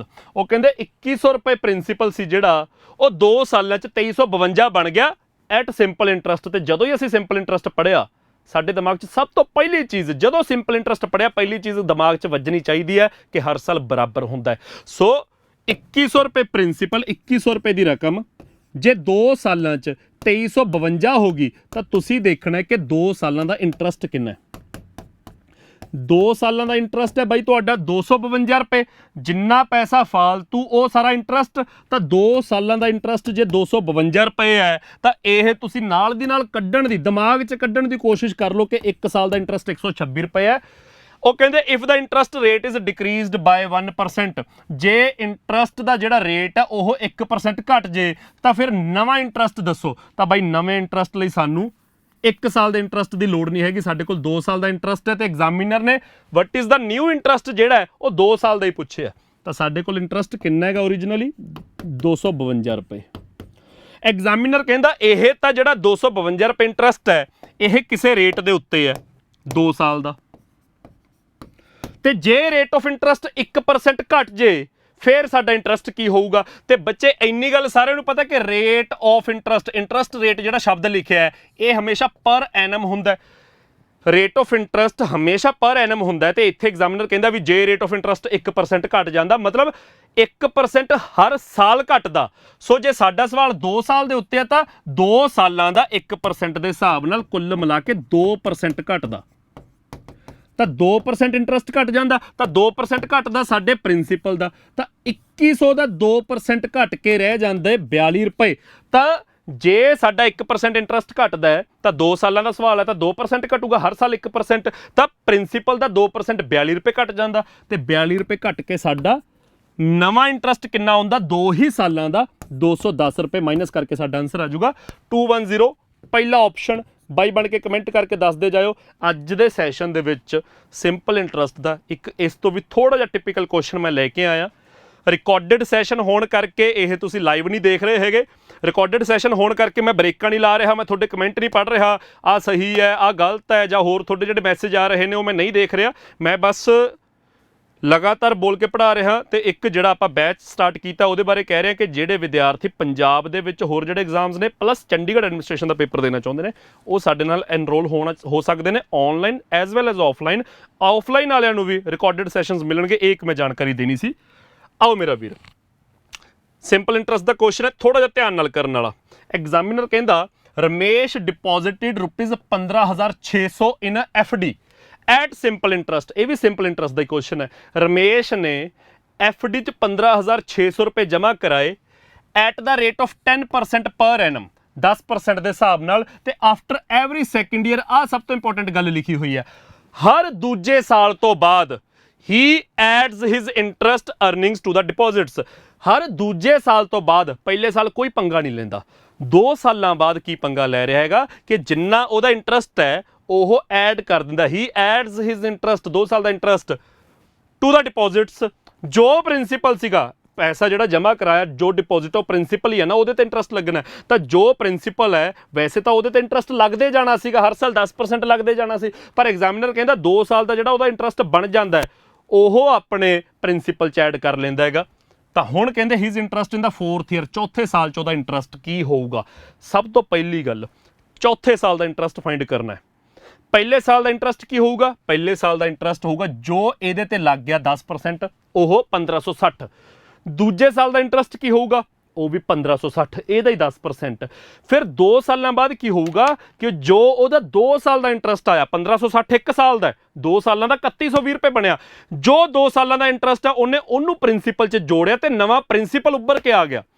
ਫਿਰ ਨਵੇਂ ਪ੍ਰਿੰਸੀਪਲ ਦੇ ਉੱਤੇ ਇੰਟਰਸਟ ਲੱਗੂਗਾ 10% ਹੀ ਲੱਗੂਗਾ, ਤੀਜੇ ਸਾਲ ਵੀ 10%, ਚੌਥੇ ਸਾਲ ਵੀ 10%। ਤਾਂ ਸਭ ਤੋਂ ਪਹਿਲੀ ਗੱਲ ਜਿਹੜੀ ਜ਼ਰੂਰੀ ਹੈ ਧਿਆਨ ਨਾਲ ਸਮਝਣ ਵਾਲੀ ਹੈ ਉਹ ਇਹ ਹੈ ਕਿ ਐਗਜ਼ਾਮੀਨਰ ਨੇ ਚੌਥੇ ਸਾਲ ਦਾ ਇੰਟਰਸਟ ਪੁੱਛਿਆ, 4 ਸਾਲਾਂ ਦਾ ਇੰਟਰਸਟ ਨਹੀਂ ਪੁੱਛਿਆ। ਤਾਂ ਇਕੱਲੇ ਚੌਥੇ ਸਾਲ 'ਚ ਕਿੰਨਾ ਇੰਟਰਸਟ ਆਊਗਾ 10% ਆਉਣਾ ਹਰ ਸਾਲ, ਤਾਂ ਚੌਥੇ ਸਾਲ ਵੀ 10% ਆਊਗਾ। ਪਰ 10% ਕਾਹਦਾ ਆਊਗਾ ਉਹ 15,600 ਦਾ ਨਹੀਂ ਆਉਣਾ, ਕਿਉਂਕਿ 15,600 ਦਾ 10% ਇਕੱਲੇ ਪਹਿਲੇ ਤੇ ਦੂਜੇ ਸਾਲ 'ਚ ਆਉਣਾ। 2 ਸਾਲਾਂ ਦਾ ਇੰਟਰਸਟ ਜਦੋਂ ਅਸੀਂ ਪ੍ਰਿੰਸੀਪਲ 'ਚ ਜੋੜਿਆ ਉਹਦਾ 10% ਤੀਜੇ ਤੇ ਚੌਥੇ 'ਚ ਆਉਣਾ, ਤਾਂ ਬਸ ਆਪਾਂ ਉਹਦਾ 10% ਕੱਢਣਾ ਹੈਗਾ ਜੋ ਚੌਥੇ ਸਾਲ ਦਾ ਇੰਟਰਸਟ ਬਣ ਜੂ। ਸਭ ਤੋਂ ਪਹਿਲਾਂ 15,600, ਇਹਦਾ 10% ਪਹਿਲੇ ਸਾਲ ਦਾ ਇੰਟਰਸਟ, ਪਰ ਆਪਾਂ 20% ਕੱਢਾਂਗੇ ਕਿਉਂਕਿ ਆਪਾਂ ਕੱਢਣਾ ਹੈ 10% 2 ਸਾਲ ਦਾ। ਤਾਂ 1 ਸਾਲ ਦਾ 10% 1560, 2 ਸਾਲਾਂ ਦਾ 3120 ਹੋ ਗਿਆ। ਤਾਂ ਇਹ ਸਾਡਾ 2 ਸਾਲਾਂ ਦਾ ਇੰਟਰਸਟ ਆ ਗਿਆ 1560 ਤੇ 1560 ਮੈਂ ਸਿੱਧਾ 2 ਗੁਣਾ ਕਰਤਾ ਕਿਉਂਕਿ ਸਿੰਪਲ ਇੰਟਰਸਟ 'ਚ ਆਪਾਂ ਰੇਟ ਇਨਟੂ ਟਾਈਮ ਕਰਕੇ ਕੁੱਲ ਇੰਟਰਸਟ ਕੱਢ ਲੈਂਦੇ ਆ। ਹੁਣ 2 ਸਾਲਾਂ ਬਾਅਦ ਉਹ ਆਪਣੇ ਇਸ ਇੰਟਰਸਟ ਨੂੰ ਪ੍ਰਿੰਸੀਪਲ 'ਚ ਜੋੜ ਦੂਗਾ, ਤਾਂ 3120 ਰੁਪਏ ਆਪਣੇ ਪ੍ਰਿੰਸੀਪਲ 'ਚ ਜੋੜ ਦਿੱਤੇ ਜਾਣ। ਪ੍ਰਿੰਸੀਪਲ ਦੇ ਵਿੱਚ ਜੋੜ ਕੇ ਤੁਹਾਡਾ ਨਵਾਂ ਪ੍ਰਿੰਸੀਪਲ ਆ ਗਿਆ 18,720 ਰੁਪਏ।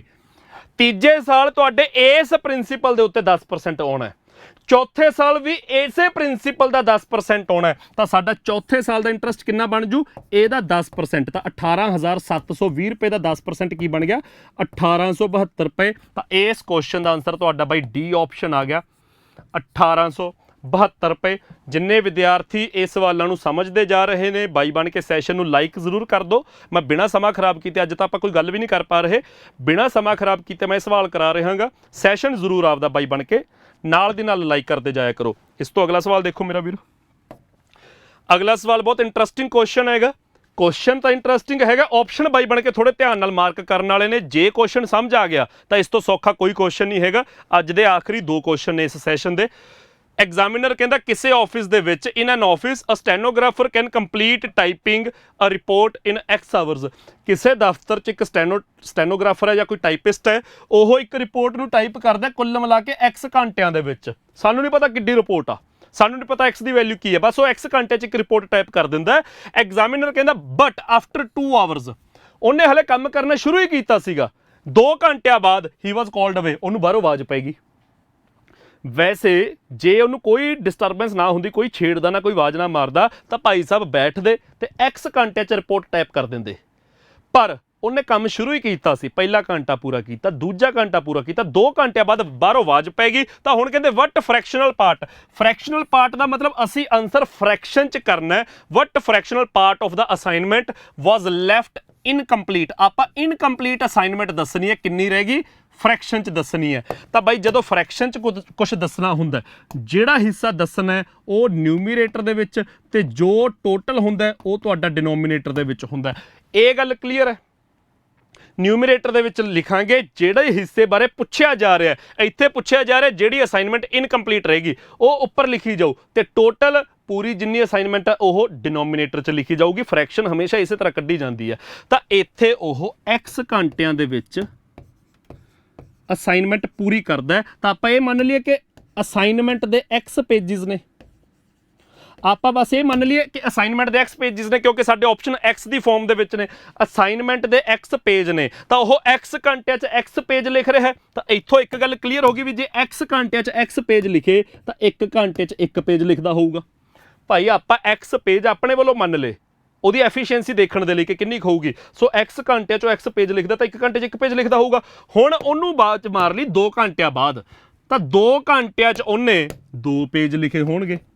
2 ਘੰਟਿਆਂ 'ਚ ਉਹਨੇ 2 ਪੇਜ ਲਿਖੇ ਹੋਣਗੇ। ਤਾਂ ਇਨਕੰਪਲੀਟ ਕਿੰਨੀ ਰਹੇਗੀ, ਇਨਕੰਪਲੀਟ ਰਹੇਗੀ ਟੋਟਲ X ਦੇ ਵਿੱਚੋਂ 2 ਪੇਜ ਲਿਖੇ ਨੇ ਤਾਂ ਉਹ 2 ਮਾਈਨਸ ਕਰ ਦਿਓ, ਇਨਕੰਪਲੀਟ ਹੈ X ਮਾਈਨਸ 2।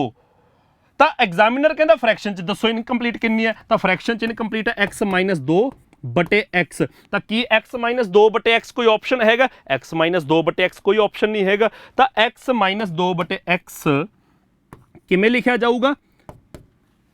ਜੇ ਦੋਨਾਂ ਦੇ ਥੱਲੇ ਸੈਪਰੇਟ X ਕਰ ਦਿਏ, ਕਿਉਂਕਿ ਕਾਮਨ ਡਿਨੋਮੀਨੇਟਰ X ਹੈ, ਦੋਨਾਂ ਦੇ ਥੱਲੇ ਸੈਪਰੇਟ ਕਰ ਦਿਏ ਤਾਂ X ਬਟੇ X ਹੋ ਗਿਆ 1 ਮਾਈਨਸ ਇਹ ਹੋ ਗਿਆ 1 ਮਾਈਨਸ 2 ਬਟੇ X ਰਹਿ ਗਿਆ ਸਾਈਡ ਤੇ। ਤਾਂ 1 ਮਾਈਨਸ 2 ਬਾਈ X ਜੋ ਕਿ ਸਾਡਾ ਚੌਥਾ ਆਪਸ਼ਨ ਹੈ, ਉਹ ਇਸ ਕੁਐਸਚਨ ਦਾ ਆਨਸਰ ਆ ਜਾਊਗਾ। ਉਮੀਦ ਕਰਦਾ ਕਿ ਯਾਰ ਬਾਈ ਕੁਝ ਵਿਦਿਆਰਥੀ ਹੋਣਗੇ ਜਿਨ੍ਹਾਂ ਨੇ ਇਹ ਸਵਾਲ ਜ਼ਿੰਦਗੀ 'ਚ ਪਹਿਲੀ ਵਾਰ ਦੇਖਿਆ ਹੋਣਾ। ਤੇ ਮੈਂ ਇੱਕ ਫੈਕਟ ਦੱਸ ਦਿੰਨਾ ਕਿ ਇਹ PSSB ਦਾ ਪੁਰਾਣੇ ਪੇਪਰ ਦਾ ਸਵਾਲ ਹੈਗਾ। ਮੈਂ 2019 ਪਤਾ ਨਹੀਂ 20 ਦੇ ਵਿੱਚ ਇਹ ਸਵਾਲ ਕਰਵਾਇਆ ਸੀਗਾ। ਤਾਂ ਇਹ PSSB ਦੇ ਪੁਰਾਣੇ ਪੇਪਰ ਦਾ, ਪੰਜਾਬ ਦੇ ਪੁਰਾਣੇ ਪੇਪਰਾਂ ਦਾ ਸਵਾਲ ਹੈਗਾ। ਮੈਂ ਪੇਪਰ ਵੀ ਦੇਖ ਕੇ ਲਿਆਉਂਗਾ ਕਿ ਕਿਹੜੇ ਪੇਪਰ ਦੇ ਵਿੱਚ ਆਇਆ ਸੀਗਾ। ਅਗਲਾ ਸਵਾਲ ਦੇਖੋ ਜੀ। ਅਗਲਾ ਸਵਾਲ ਮੈਂ YouTube ਤੇ ਵੀ, ਮੈਂ ਪੇਡ ਬੈਚਾਂ ਦੇ ਵਿੱਚ ਵੀ ਕਰਵਾਇਆ ਸੀਗਾ, ਡਿਵਿਜ਼ਿਬਿਲਿਟੀ ਰੂਲ ਦੇ ਵਿੱਚ ਵੀ ਕਰਾਇਆ ਸੀ, ਰਿਮਾਈਂਡਰ ਥਿਓਰਮ ਦੇ ਵਿੱਚ ਵੀ ਆਪਾਂ ਕੁਦਰਤੀ ਇਹ ਕੀਤਾ ਸੀਗਾ। ਐਗਜ਼ਾਮੀਨਰ ਕਹਿੰਦਾ 2 ਦੀ ਪਾਵਰ 71 ਪਲੱਸ 2 ਦੀ ਪਾਵਰ 72 ਪਲੱਸ 2 ਦੀ ਪਾਵਰ 73 ਪਲੱਸ 2 ਦੀ ਪਾਵਰ 74 ਇਹ ਜੋ ਵੀ ਬਣ ਜੂਗਾ ਇਜ਼ ਡਿਵਿਜ਼ੀਬਲ ਬਾਏ।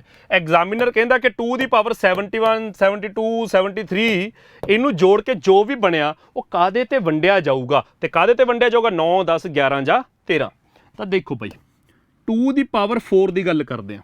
2 ਦੀ ਪਾਵਰ 4 ਦਾ ਕੀ ਮਤਲਬ ਹੁੰਦਾ? ਮੈਂ 2 ਦੀ ਪਾਵਰ 71 2 3 ਸਮਝਾ ਦੂੰਗਾ। ਕੁਝ ਬੱਚਿਆਂ ਦੇ ਮੈਂ ਉਮੀਦ ਕਰਦਾ, ਮੈਂ ਆਪਸ਼ਨਸ ਮਤਲਬ ਕਮੈਂਟਸ ਨਹੀਂ ਪੜ੍ਹ ਪਾ ਰਿਹਾ, ਮੈਂ ਉਮੀਦ ਕਰਦਾ ਕੁਝ ਬੱਚੇ ਆਨਸਰ ਕਰਨ ਲੱਗ ਗਏ ਹੋਣਗੇ। ਪਰ ਜਿਹੜੇ ਵਿਦਿਆਰਥੀਆਂ ਨੇ ਇਹ ਸਵਾਲ ਪਹਿਲੀ ਵਾਰ ਦੇਖੇ ਨੇ, ਪੰਜਾਬ ਦੇ ਪੇਪਰਾਂ ਦੇ ਪੈਟ ਕੁਐਸਚਨਸ ਹੁੰਦੇ ਸੀ ਜਿਹੜੇ ਕੁਝ ਸਾਲਾਂ ਤੋਂ ਬੰਦ ਹੋਏ ਨੇ, ਕਦੇ ਵੀ ਦੁਬਾਰੇ ਸ਼ੁਰੂ ਕੀਤੇ ਜਾ ਸਕਦੇ ਆ। ਅਸੀਂ 2 ਸਾਲਾਂ ਤੋਂ ਐਲਜੈਬਰਿਕ ਐਕਸਪ੍ਰੈਸ਼ਨ ਦੇ ਕੁਐਸਚਨ ਤਾਂ ਦੇਖਣੇ ਸ਼ੁਰੂ ਕਰਤੇ, ਤਾਂ ਮੇਬੀ ਇਹਨਾਂ ਦੇ ਸਵਾਲ ਵੀ ਆਪਾਂ ਦੇਖਣੇ ਸ਼ੁਰੂ ਕਰਾਂਗੇ। ਬੱਚੇ 2 ਦੀ ਪਾਵਰ 4 ਦਾ ਮਤਲਬ ਹੁੰਦਾ ਹੈ ਬੇਸ ਦੇ ਵਿੱਚ 2 ਹੈ, ਪਾਵਰ 4 ਹੈ। ਇਹ ਸਰਡਸ ਐਂਡ ਇੰਡਸਿਸ ਟੌਪਿਕ ਹੈ। ਜੇ ਮੈਂ ਟੌਪਿਕ ਦੱਸਾਂ, ਬੇਸ 2 ਹੈ, ਪਾਵਰ 4 ਹੈ, ਤਾਂ ਇਹਦਾ ਮਤਲਬ ਜਿਹੜਾ 2 ਹੈ ਉਹ 4 ਵਾਰੀ ਗੁਣਾ ਹੋ ਰਿਹਾ ਹੈ। ਇਹਦਾ ਮਤਲਬ ਇਹ ਆ, ਜੇ ਮੈਂ ਇੱਥੇ 7 ਦੀ ਪਾਵਰ 3 ਲਿਖ ਦੂੰਗਾ ਤਾਂ ਉਹਦਾ ਮਤਲਬ 7 ਇੰਟੂ 7 ਇੰਟੂ 7 ਹੈ। 7 3 ਟਾਈਮਸ ਮਲਟੀਪਲਾਈ ਹੋ ਰਿਹਾ, 2 ਹੈ ਜਿਹੜਾ ਉਹ 4 ਟਾਈਮਸ ਮਲਟੀਪਲਾਈ ਹੋ ਰਿਹਾ। ਇਹਦਾ ਮਤਲਬ ਇਹ ਆ। ਹੁਣ ਤੁਸੀਂ ਮੈਨੂੰ ਐਂ ਦੱਸੋ ਵੀ ਜੇ ਮੈਂ 2 ਇੰਟੂ 2 ਇੰਟੂ 2 ਇੰਟੂ 2 ਲਿਖਾ ਤਾਂ ਉਹਦਾ ਮਤਲਬ ਤਾਂ 2 ਦੀ ਪਾਵਰ 4 ਹੈ, ਪਰ ਜੇ ਮੈਂ 2 ਇੰਟੂ 2 ਇੰਟੂ 2 ਲਿਖਾਂ ਤਾਂ ਉਹਦਾ ਮਤਲਬ 2 ਦੀ ਪਾਵਰ 3 ਹੋਊਗਾ। ਇਹ ਗੱਲ ਤਾਂ ਸਮਝ ਆ ਗਈ ਨਾ। ਤਾਂ 2 ਦੀ ਪਾਵਰ 4 ਇਹ ਸਾਰਾ ਜੋ ਚ ਮੈਂ ਕੱਲੇ ਆਹ ਚੱਕ ਲਾ 2 × 2 × 2 ਉਹ 2 ਦੀ ਪਾਵਰ 3 ਹੈ, ਜੇ ਕੱਲਾ 2 × 2 ਚੱਕ ਲਾ ਉਹ 2 ਦੀ ਪਾਵਰ 2 ਹੈ, ਜੇ ਕੱਲਾ 2 ਚੱਕ ਲਾ ਉਹ 2 ਦੀ ਪਾਵਰ 1 ਹੈ। ਇਹ ਗੱਲ ਸਮਝ ਆ ਗਈ। ਸੋ ਇੰਨੀ ਗੱਲ ਕਲੀਅਰ ਹੈ ਵੀ ਭਾਈ ਜੇ ਸਾਡੇ ਕੋਲ 2 ਦੀ ਕੋਈ ਪਾਵਰ ਲਿਖੀ ਹੋਈ ਆ ਉਹਦੇ ਵਿੱਚੋਂ ਇੱਕ 2 ਬਾਹਰ ਕੱਢ ਲਈਏ, 2 ਦੀ ਜਿੰਨੀ ਮਰਜ਼ੀ ਪਾਵਰ ਲਿਖੀ ਹੈ ਇੱਕ 2 ਬਾਹਰ ਕੱਢ ਲਈਏ ਤਾਂ ਇੱਕ ਵਾਲਾ ਜਿਹੜਾ ਅੱਡ ਕੱਢ ਲਿਆ 2 × ਇੱਕ ਛੋਟੀ ਪਾਵਰ ਨਾਲ ਮਲਟੀਪਲਾਈ ਹੋ ਜਾਊਗਾ। ਇੱਥੇ 2 ਦੀ ਪਾਵਰ 4 ਸੀ ਤਾਂ ਇੱਕ ਛੋਟੀ ਪਾਵਰ 2 ਦੀ ਪਾਵਰ 3 ਰਹਿ ਗਿਆ। ਜਦੋਂ ਇੱਕ 2 ਬਾਹਰ ਕੱਢ ਲਿਆ ਤਾਂ ਉਹੀ ਚੀਜ਼ ਉੱਥੇ ਹੋ ਰਹੀ ਆ। 2 ਦੀ ਪਾਵਰ 71 ਪਲੱਸ 2 ਦੀ ਪਾਵਰ 72 ਪਲੱਸ 2 ਦੀ ਪਾਵਰ 73 ਪਲੱਸ 2 ਦੀ ਪਾਵਰ 74। ਇਹ ਸਾਰੇ ਚੋਂ 2 ਦੀ ਪਾਵਰ 71 ਹੈਗਾ ਸਭ ਤੋਂ ਛੋਟਾ। ਆ 2 ਦੀ ਪਾਵਰ ਜਿਹੜਾ 72 ਹੈ ਇਹਨੂੰ ਮੈਂ 2 ਦੀ ਪਾਵਰ 71 ਦੇ ਨਾਲ 2 ਗੁਣਾ ਕਰ ਸਕਦਾ, ਇਹ ਲਿਖ ਸਕਦਾ। ਤੇ ਆ ਜਿਹੜਾ 2 ਦੀ ਪਾਵਰ 73 ਆ ਇਹਨੂੰ ਮੈਂ 2 ਦੀ ਪਾਵਰ 71 ਕੱਢ ਲਿਆ, 2 ਦੀ ਪਾਵਰ 2 ਅੱਡ ਰੱਖ ਲਿਆ। ਤੇ ਆ ਜਿਹੜਾ 2 ਦੀ ਪਾਵਰ 74 ਹੈ ਇਹ ਸਾਡਾ 2 ਦੀ ਪਾਵਰ 71 ਨਿਕਲਿਆ ਆ ਤੇ 2 ਦੀ ਪਾਵਰ 3 ਅੱਡ ਰਹਿ ਗਿਆ, ਕਿਉਂਕਿ ਪਾਵਰਾਂ ਜੁੜ ਜਾਂਦੀਆਂ ਨੇ ਜਦੋਂ ਬੇਸ ਸੇਮ ਹੁੰਦਾ, ਪਾਵਰਾਂ ਜੁੜ ਜਾਂਦੀਆਂ ਨੇ। ਤਾਂ ਇਹ ਸਾਰੇ ਚੋਂ ਇਹ ਭਾਈ ਸਾਹਿਬ ਆਪਣੇ ਆਪ ਚ 2 ਦੀ ਪਾਵਰ 71 ਹੀ ਨੇ। ਤਾਂ ਇਹਦਾ ਮਤਲਬ ਕਿ ਸਾਰਿਆਂ ਚੋਂ 2 ਦੀ ਪਾਵਰ 71 ਕਾਮਨ ਆ ਸਕਦਾ। ਤਾਂ ਜਦੋਂ ਮੈਂ 2 ਦੀ ਪਾਵਰ 71 ਕਾਮਨ ਕੱਢਿਆ ਤਾਂ ਪਹਿਲੇ ਚੋਂ ਤਾਂ ਕੁਝ ਵੀ ਨਹੀਂ ਬਚਿਆ, ਸਾਰੇ ਦਾ ਸਾਰਾ ਹੀ ਕਾਮਨ ਆ ਗਿਆ, ਕੁਝ ਨਹੀਂ ਬਚਿਆ। ਦੂਜੇ ਚੋਂ 2 ਦੀ ਪਾਵਰ 71 ਕਾਮਨ ਕੱਢਿਆ ਤਾਂ 2 ਮਿਲ ਗਿਆ, ਬ੍ਰੈਕਟ ਚ ਆ ਜਾਊਗਾ। ਤੀਜੇ ਚੋਂ 2 ਦੀ ਪਾਵਰ 71 ਕਾਮਨ ਕੱਢਿਆ ਤਾਂ 2 ਦੀ ਪਾਵਰ 2 ਯਾਨੀ ਕਿ 4 ਮਿਲ ਗਿਆ, ਬ੍ਰੈਕਟ ਚ ਲਿਖਿਆ ਜਾਊਗਾ। ਤੀਜੇ ਚੋਂ ਵੀ 2 ਦੀ ਪਾਵਰ 71 ਕੱਢਿਆ ਤਾਂ 2 ਦੀ ਪਾਵਰ 3 ਯਾਨੀ ਕਿ 8 ਮਿਲ ਗਿਆ, ਜਿਹੜਾ ਬ੍ਰੈਕਟ ਚ ਆ ਜਾਊਗਾ। ਤਾਂ ਇਹ ਸਾਡਾ ਬਣ ਗਿਆ 2 ਦੀ ਪਾਵਰ 71 ਇੰਟੂ 8 4 12 2 14 ਤੇ 1 15। ਤਾਂ ਇਹਦਾ ਮਤਲਬ ਕਿ ਇਹ ਜਿਹੜਾ ਸਾਰਾ ਐਕਸਪ੍ਰੈਸ਼ਨ ਸੀਗਾ ਇਹ 2 ਦੀ ਪਾਵਰ 71 ਦੇ ਵੀ ਟੇਬਲ 'ਚ ਜਾਂਦਾ, 15 ਦੇ ਵੀ ਟੇਬਲ 'ਚ ਜਾਂਦਾ। ਪਰ ਐਗਜ਼ਾਮੀਨਰ ਨੇ 15 ਦੇ ਟੇਬਲ 'ਚ ਜਾਣ ਦਾ ਮਤਲਬ 15 ਤੇ ਡਿਵਾਈਡ ਹੁੰਦਾ, ਪਰ ਐਗਜ਼ਾਮੀਨਰ ਨੇ 15 ਆਪਸ਼ਨ ਹੀ ਨਹੀਂ ਦਿੱਤਾ। ਐਗਜ਼ਾਮੀਨਰ ਕਹਿੰਦਾ 9 10 11 13, ਤਾਂ 9 ਮਤਲਬ 2 ਵਾਰੀ 3 ਆ, ਇੱਥੇ ਇੱਕੋ ਵਾਰੀ 3 ਆ। 15 ਦੇ ਵਿੱਚ 3 ਤੇ 5 ਹੁੰਦੇ ਨੇ ਇੱਕ ਵਾਰੀ, ਤਾਂ 2 ਵਾਰੀ 3 ਹੈ ਨਹੀਂ। 10 11 13 11 13 ਦੇਖ ਹੀ ਨਹੀਂ ਰਿਹਾ, 10 ਦਾ ਚਲੋ ਅੰਦਾਜ਼ਾ ਜਿਹਾ ਲੱਗਦਾ। ਤਾਂ ਇਹ ਕਿਵੇਂ ਨਿਕਲੂਗਾ? ਇਹ ਬੱਚੇ ਹਮੇਸ਼ਾ ਨਿਕਲਦਾ ਹੁੰਦਾ ਕਿ ਜਾਂ ਤਾਂ ਇਹਨਾਂ ਕੁਐਸਚਨਾਂ 'ਚ ਜਾਂ ਤਾਂ ਆਹ ਵੈਲਿਊ ਸਿੱਧਾ ਆਪਸ਼ਨਾਂ 'ਚ ਦਿੱਤੀ ਹੁੰਦੀ ਹੈ ਕਿ ਇਹਦੇ ਤੇ ਡਿਵੀਜ਼ੀਬਲ ਹੈ। ਆਮ ਤੌਰ ਤੇ ਤਾਂ ਆਹ ਜਿਹੜੀ ਵੈਲਿਊ ਆ ਗਈ ਇਹੀ ਆਪਸ਼ਨ 'ਚ ਦਿੱਤੀ ਹੁੰਦੀ ਹੈ। ਜੇ 15 ਆਪਸ਼ਨ ਹੁੰਦਾ ਅਸੀਂ ਮਾਰਕ ਕਰ ਦਿੰਦੇ, ਨਹੀਂ ਤਾਂ ਤੁਸੀਂ ਕੀ ਕਰਨਾ ਹੈ 15 ਦੇ ਨਾਲ, ਜੇ 15 ਆਪਸ਼ਨ 'ਚ ਨਾ ਹੋਵੇ 15 ਦੇ ਨਾਲ ਇਧਰੋਂ 1 2 ਉਧਾਰਾ ਲੈ ਕੇ ਗੁਣਾ ਕਰੋ, ਇਹ ਬਣ ਗਿਆ 30। 15 ਦੇ ਨਾਲ ਇੱਧਰ ਤਾਂ 71 2 ਨੇ ਨਾ, 71 ਵਾਰੀ 2 2 2 2 2 ਗੁਣਾ ਹੋ ਰਿਹਾ, ਜਿੰਨੇ ਮਰਜ਼ੀ ਲੈ ਲਓ, ਇੱਕੋ ਹੀ ਲਿਆ, 15 ਤੋਂ 30 ਬਣਾਤਾ। ਤਾਂ ਇਹ ਸਾਰਾ ਨੰਬਰ ਜਿਹੜਾ 15 ਤੇ ਡਿਵਾਈਡ ਹੁੰਦਾ ਸੀ 30 ਤੇ ਵੀ ਡਿਵਾਈਡ ਹੁੰਦਾ ਹੋਊਗਾ, 30 ਤੇ ਡਿਵਾਈਡ ਹੁੰਦਾ ਤਾਂ 10 ਤੇ ਵੀ ਡਿਵਾਈਡ ਹੁੰਦਾ ਹੋਊਗਾ। ਤਾਂ ਇੱਥੋਂ ਇਸ ਕੁਐਸਚਨ ਦਾ ਆਨਸਰ ਨਿਕਲੂਗਾ ਤੁਹਾਡਾ ਇਸ ਤਰੀਕੇ ਦੇ ਨਾਲ। ਇਹਦੇ ਆਪਸ਼ਨਸ ਟ੍ਰਿਕੀ ਵੇ ਦੇ ਨਾਲ ਦਿੱਤੇ ਹੁੰਦੇ ਨੇ, ਜਾਂ ਸਿੱਧਾ 15 ਦੇ ਦਿੰਦਾ ਅਸੀਂ ਮਾਰਕ ਕਰ ਦਿੰਦੇ। ਹੁਣ 15 ਆਪਸ਼ਨ ਨਹੀਂ ਹੈਗਾ ਤਾਂ 15 ਨੂੰ ਇਧਰੋਂ 2 ਲੈ ਕੇ 30 ਬਣਾਓ, 30 ਦੇਖੋ ਕਿਹਦੇ ਤੇ ਡਿਵਾਈਡ ਹੁੰਦਾ, 30 ਹੁੰਦਾ 10 ਤੇ, ਤਾਂ ਸਾਡਾ ਆਨਸਰ ਆ ਗਿਆ 10। ਇਸ ਕੁਐਸਚਨ ਨੂੰ ਹਮੇਸ਼ਾ ਹੀ ਇਸ ਤਰੀਕੇ ਦੇ ਨਾਲ ਸੋਲਵ ਕਰਨਾ, ਸਰਟਸ ਐਂਡ ਇੰਡਿਸਿਸ ਦੇ ਵਿੱਚ ਆਪਾਂ ਕਰਦੇ ਹੁੰਦੇ ਆ। ਆਹ ਬਾਈ ਅੱਜ ਦਾ ਆਖਰੀ ਸਵਾਲ ਸੀਗਾ। ਇਹਦੀ ਮੈਂ ਜਿਹੜੀ PDF ਫਾਈਲ ਹੈ, ਕਿਉਂਕਿ ਇਹ ਲਾਈਵ ਕਲਾਸ ਨਹੀਂ ਸੀ ਹੈਗੀ, ਰਿਕਾਰਡਡ ਤੁਸੀਂ ਦੇਖੀ ਹੈ ਇਹ ਕਲਾਸ, ਤਾਂ ਇਹਦੀ PDF ਫਾਈਲ ਮੈਂ ਜਦੋਂ ਇਹ ਸੈਸ਼ਨ ਰਿਕਾਰਡ ਕਰ ਰਿਹਾ, ਜਿਹੜਾ ਮੇਰਾ ਪ੍ਰੈਜ਼ੈਂਟ ਹੈ, ਤੁਹਾਡਾ ਪ੍ਰੈਜ਼ੈਂਟ ਨਹੀਂ, ਮੈਂ ਇਹ ਕਲਾਸ ਸ਼ੁੱਕਰਵਾਰ ਨੂੰ ਹੀ ਰਿਕਾਰਡ ਕਰ ਰਿਹਾ ਹਾਂ। ਅੱਜ ਸ਼ੁੱਕਰਵਾਰ ਮੈਂ ਖੜਾਂਗਾ, ਤਾਂ ਇਹ ਕਲਾਸ ਦੀ PDF ਮੈਂ ਇੱਥੇ ਭੇਜ ਦੂੰਗਾ। ਉਹ ਤੁਹਾਨੂੰ ਜਦੋਂ ਹੀ ਇਹ ਲਾਈਵ ਕਲਾਸ ਤੁਸੀਂ YouTube ਤੇ ਦੇਖ ਲਓਗੇ ਉਸ ਤੋਂ ਬਾਅਦ ਟੈਲੀਗ੍ਰਾਮ ਦੇ ਵਿੱਚ ਪਾ ਦਾਂਗੇ, ਇਹਦੀ PDF ਮਿਲ ਜੂਗੀ। ਇਸ ਤੋਂ ਬਾਅਦ ਜਿਹੜਾ ਮੈਂ ਤੁਹਾਡੇ ਨਾਲ ਵਾਅਦਾ ਕੀਤਾ ਸੀ ਕਿ ਸਿੰਪਲੀਫਿਕੇਸ਼ਨ ਦੀ ਹਰ ਹਫਤੇ ਮੈਂ ਇੱਕ ਕਲਾਸ ਲਿਆ ਕਰੂੰਗਾ, ਤਾਂ ਉਹ ਕੋਸ਼ਿਸ਼ ਕਰੂੰਗਾ ਮੈਂ ਇਸ ਸ਼ੁੱਕਰਵਾਰ ਨੂੰ ਕਲਾਸ ਲਵਾਂ ਸਿੰਪਲੀਫਿਕੇਸ਼ਨ ਦੀ, ਤੇ ਇਹਦੇ ਨਾਲ ਨਾਲ ਇੱਕ ਕਲਾਸ ਮੈਂ ਆਉਂਦੇ ਦਿਨਾਂ ਦੇ ਵਿੱਚ ਐਡਵਾਂਸ ਮੈਥ ਦੀ ਮਾੜੀ ਮੋਟੀ ਸ਼ੁਰੂ ਕਰੂੰਗਾ। ਪਰ ਮੇਨਲੀ ਜਿਹੜਾ ਸਾਡਾ ਧਿਆਨ ਹੈਗਾ ਕਿ ਜਿਹੜਾ ਸਕਸੈਸ ਟਰੀ ਪੰਜਾਬ ਤੇ ਚੰਡੀਗੜ੍ਹ ਐਡਮਿਨਿਸਟ੍ਰੇਸ਼ਨ ਨੂੰ ਲੈ ਕੇ ਫੁੱਲ ਸਿਲੇਬਸ ਬੈਚ ਸਟਾਰਟ ਹੋ ਰਿਹਾ, ਤੇ ਸ਼ਾਇਦ ਮੈਂ ਇਹਦੀ ਜਾਣਕਾਰੀ ਦਿੱਤੀ ਹੋਈ ਹੈ ਕਿ ਪੰਜਾਬ ਦੇ ਸਾਰੇ ਐਗਜ਼ਾਮਸ ਜਿਹਦੇ ਵਿੱਚ video, Punjab police sub inspector ਦੇ ਜਿਹੜੇ ਹਰ ਸਾਲ ਐਗਜ਼ਾਮ ਨਿਕਲਦੇ ਆ, ਪਟਵਾਰੀ ਨਿਕਲ ਰਿਹਾ ਹੈ, ਹੋਰ ਜਿਹੜੀਆਂ ਭਰਤੀਆਂ ਪੰਜਾਬ ਦੇ ਵਿੱਚ ਜਾਂ ਸੀਨੀਅਰ ਅਸਿਸਟੈਂਟ ਪੈਂਡਿੰਗ ਹੈ, ਹੋਰ ਜਿਹੜੇ ਐਕਸਾਈਜ਼ ਦੀਆਂ ਮੇਰੇ ਖਿਆਲ 'ਚ 70 80 ਪੋਸਟਾਂ ਕਹਿ ਰਹੇ ਨੇ, ਇਹਨਾਂ ਲਈ ਵੀ ਪੰਜਾਬ ਦਾ ਵੀ ਇੱਕ ਫੁੱਲ ਸਿਲੇਬਸ ਬੈਚ ਸਟਾਰਟ ਕਰ ਰਹੇ ਹਾਂ, ਤੇ ਉਹ ਵੀ ਇਸ ਮੰਥ ਦੇ ਅਖੀਰ ਤੇ ਜਾਂ ਚੜ੍ਹਦੇ ਸਤੰਬਰ ਦੇ ਵਿੱਚ ਬੈਚ ਸਟਾਰਟ ਕਰਾਂਗੇ। ਤਾਂ ਪੰਜਾਬ ਦੇ ਪੇਪਰਾਂ ਦੀ ਤਿਆਰੀ ਕਰਨ ਵਾਲੇ ਵਿਦਿਆਰਥੀ ਜੇ ਸਾਡੇ ਨਾਲ ਫੁੱਲ ਸਿਲੇਬਸ ਬੈਚ ਦੇ ਵਿੱਚ ਜੁੜਨਾ ਚਾਹੁੰਦੇ ਆ, ਉਹਦੀ ਮੈਂ ਜਾਣਕਾਰੀ 1-2 ਦਿਨਾਂ ਦੇ ਵਿੱਚ ਤੁਹਾਡੇ ਨਾਲ ਸਾਂਝੀ ਕਰਦਾ। ਉਹਦੇ ਵਿੱਚ ਵੀ ਅਸੀਂ ਆਨਲਾਈਨ ਤੇ ਆਫਲਾਈਨ ਬੈਚ ਚਲਾਵਾਂਗੇ, ਤਾਂ ਸਾਡੇ ਨਾਲ ਤੁਸੀਂ ਉਸ ਬੈਚ ਦੇ ਵਿੱਚ ਜੁੜ ਸਕਦੇ ਹੋ। ਚੰਡੀਗੜ੍ਹ ਐਡਮਿਨਿਸਟ੍ਰੇਸ਼ਨ ਵਾਲੇ ਬੱਚੇ ਸਾਡੇ ਨਾਲ ਇਸ ਬੈਚ ਦੇ ਵਿੱਚ ਜੁੜ ਸਕਦੇ ਨੇ, ਜਿਹਦੀ ਮੈਂ ਜਾਣਕਾਰੀ ਦਿੱਤੀ ਹੈ। ਤੇ ਬੈਚ ਦੇ ਵਿੱਚ ਜੁੜਨ ਦੇ ਲਈ ਤੁਸੀਂ ਜਿਹੜਾ ਇਸ ਵੀਡੀਓ ਦੀ ਡਿਸਕ੍ਰਿਪਸ਼ਨ ਦੇ ਵਿੱਚ ਲਿੰਕ ਹੈ, ਬਸ ਉਸ ਲਿੰਕ ਤੇ ਕਲਿੱਕ ਕਰਨਾ ਹੈਗਾ। ਆਨਲਾਈਨ ਐਨਰੋਲ ਹੋਣਾ ਚਾਹੁੰਦੇ ਹੋ, ਆਨਲਾਈਨ ਦਾ ਅਲੱਗ ਲਿੰਕ ਹੈ, ਆਫਲਾਈਨ ਦੀ ਪੇਮੈਂਟ ਦਾ ਅਲੱਗ ਲਿੰਕ ਹੈ, ਤੁਸੀਂ ਉਹ ਤੋਂ ਬੈਚ ਜੁਆਇਨ ਕਰ ਸਕਦੇ ਹੋ। ਅਗਲੇ ਸੈਸ਼ਨਾਂ ਦੇ ਵਿੱਚ ਮਿਲਾਂਗੇ, ਲਾਈਵ ਮਿਲਾਂਗੇ ਅਗਲੇ ਸੈਸ਼ਨਾਂ ਦੇ ਵਿੱਚ। ਧੰਨਵਾਦ ਬਾਈ।